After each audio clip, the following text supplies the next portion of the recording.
মালিক ভাই, আপনার কাছে একটি প্রশ্ন।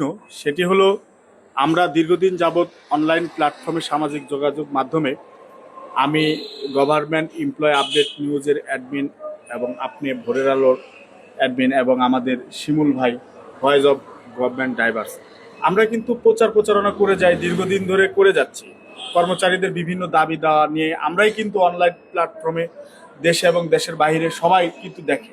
সেক্ষেত্রে আমরা এত কিছু করার পরও যখন এই শব্দগুলো বা আমাদেরকে কমেন্ট করে গালিগালাজ করা হয় এবং ভিভাবসি বলা হয়, তখন কিন্তু খুব কষ্ট লাগে। সেক্ষেত্রে আপনি তাদের কি বলবেন? ধন্যবাদ আশিক ভাই। আপনারা জানেন যে অনেকেই আপনারা দেখেন যে আমি ভোরের আলো 71, আশিক ভাই গভর্নমেন্ট এমপ্লয় আপডেট নিউজ এবং ভয়েস অফ গভর্নমেন্ট ড্রাইভার্সের শিমুল ভাই, আমরা কিন্তু নিঃস্বার্থভাবেই আমাদের এই পে স্কেলের দাবির কথাগুলি আমরা তুলে ধরি। দেশের প্রত্যন্ত অঞ্চল থেকে বহির্বিশ্ব পর্যন্ত সমস্ত জায়গায় আমাদের এই কথাগুলি আমরা পৌঁছে দেই। সেক্ষেত্রে কিন্তু আমরা অনেক ঝুঁকি নিয়ে, অনেক রিস্ক নিয়ে কিন্তু আমরা এই কাজগুলি করি। কিন্তু আমরা এই প্ল্যাটফর্মে কেউই কিন্তু নেতা হতে আসেনি, আর এখানে নেতা হয়েও কোনো লাভ নেই, কারণ আমরা তো কেউ জাতীয় নির্বাচন করব না, আমরা তো কেউ এমপিও ইলেকশন করব না, তাই না? আমাদের দাবি আদায় শেষ, আমাদের কর্মসূচি শেষ।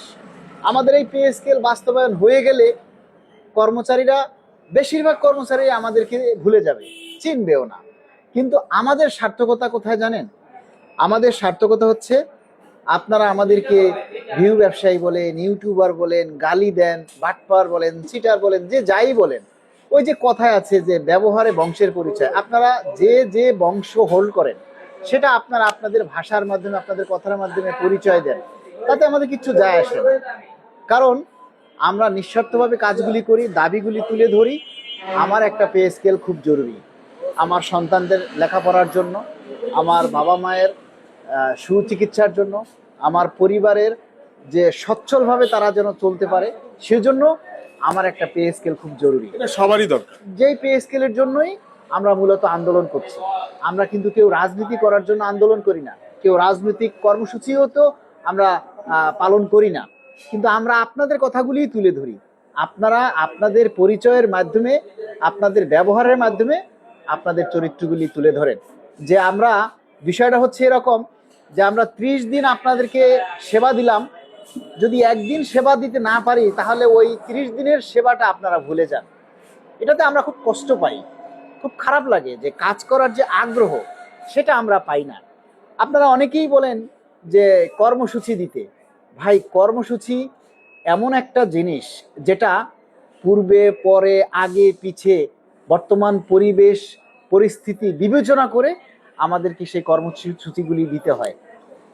একটা সরকারি চাকরি হয়ে বা প্রজাতন্ত্রের কর্মচারী হয়ে চাইলেই কিন্তু আমরা যখন যা খুশি তাই করতে পারি না। আমাদের নিজেদের অধিকার, মৌলিক অধিকার, পে স্কেল দরকার, সবই ঠিক আছে, কিন্তু এইগুলি চাওয়ার জন্য একটা নিয়ম শৃঙ্খলার মধ্যে থেকেই কিন্তু আমাদেরকে এগুলি বাস্তবায়ন করতে হবে। যে সমস্ত মনে করেন যে আইন শৃঙ্খলা রক্ষাকারী বাহিনী যারা রয়েছে, এই দাবিটা কিন্তু তাদেরও, তারপরও তারা কিন্তু চাইতে পারে না, আন্দোলন করতে পারে না। কেন পারে না জানেন? কারণ তাদের একটা বাধ্যবাধকতা রয়েছে, তাদের একটা সীমাবদ্ধতা রয়েছে। আমরা চাইতে পারি, রাস্তায় আন্দোলন করতে পারি, কিন্তু সেটারও একটা সীমাবদ্ধতা আছে। আজকে আপনারা বলেন শুধু রাজপথে আন্দোলন দিতে। আরে ভাই, রাজপথে আমরা আন্দোলন কি কম দিছি? আমরা রাজপথে যখনই আন্দোলন দিছি আপনাদেরকে বারবার ডেকেছি, কই আপনারা তো তখন আসেননি। হ্যাঁ, অনেক কিছু বলা যায়। আপনারা 5ই ডিসেম্বর স্বতঃস্ফূর্তভাবে এসেছেন। যারা এসেছেন তাদের কাছে আমরা আজীবন কৃতজ্ঞতা স্বীকার করি। কিন্তু যারা আসেননি তারা কি বলেন? তারা কি পে স্কেল পাবে না?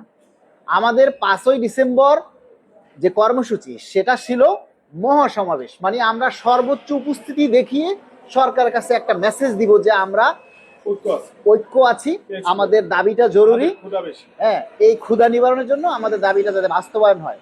আমরা কিন্তু ওই দিন যে যমুনা ঘেরাও করব বা লং মার্চ করব বা শাহবাগ দখল করব, এরকম কিন্তু কোনো কথা ছিল না। আমরা তো সরকারি কর্মচারী, আমাদের তো একটা বিশৃঙ্খল বা আমরা বাস্তবতা রাজনৈতিক কথা দলের আছে। ইয়ানা যে হুমকি ধামকি দিব। তাই না? আমরা আমাদের কষ্টের কথাগুলো আমরা এই মহাসমাবেশে তুলে ধরেছি। মহাসমাবেশ মানে আমরা সমবেত ভাবে লাখো কণ্ঠে উচ্চারণ করেছি যে আমাদের পে স্কেলটা দরকার। এখন বিষয়টা হচ্ছে মহাসমাবেশ থেকে কর্মসূচি ঘোষণা করা হয়নি, সেটারও একটা কারণ ছিল। কারণ আমাদের তো আলটিমেটাম দেওয়াই ছিল ডিসেম্বরের 15 তারিখ পর্যন্ত। তো সেই 15 তারিখ পার না হওয়া পর্যন্ত তো নতুন আরেকটা কর্মসূচি গ্রহণ করা যায় না।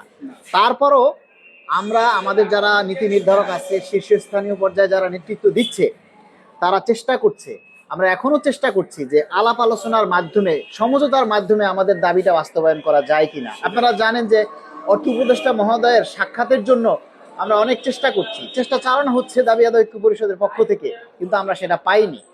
না পাইলে যে হতাশ হয়ে যেতে হবে, ভেঙে পড়ে যেতে হবে, পে স্কেল হবে না, আরে ভাই, সরকার পজিটিভ বলেই পে কমিশন গঠন করেছেন, পে স্কেল দিবেন বলেই পে কমিশন গঠন করেছেন। ধৈর্য ধরতে হবে, সরকারের উপরে আস্থা রাখতে হবে, আল্লাহর উপরে ভরসা করতে হবে, বিচলিত হওয়া যাবে না। এবং অচিরে কিন্তু আপনারা একটা সুখবর পাবেন, সেটার জন্য অপেক্ষা করতে হবে। অনেক কথা, অনেক কিছুই কিন্তু অনলাইনে বলা উচিত না। সরকারের অনেক কিছুই আছে। সরকার যেহেতু পে স্কেল, মালিক ভাইয়ের কথার সাথে আমি একমত, যেহেতু সরকার পে কমিশন গঠন করেছেন, অবশ্যই এটার রিপোর্ট জমা হবে এবং এই সরকারেই এটার বন্দোবস্ত করে যাবেন, এটা আমরা বিশ্বাস করি। এবং এই আমরা জন্য আশাবাদী ইনশাল্লাহ আমরা এই বিজয়, কর্মচারীদের বিজয় আসবে আমরা আসবো। আসবে। কিন্তু শুধু আপনাদেরকে একটু ধৈর্য ধরতে হবে। আপনারা 10 বছর ধৈর্য ধরেছেন, আর একটা মাস ধৈর্য ধরতে পারবেন না? একটু দেখেন না কি হয়। দাবি আদায় ঐক্য পরিষদের যারা শীর্ষস্থানীয় নেতা রয়েছেন, তাদের উপর একটু ভরসা রাখুন, আমাদের উপর একটু ভরসা রাখুন।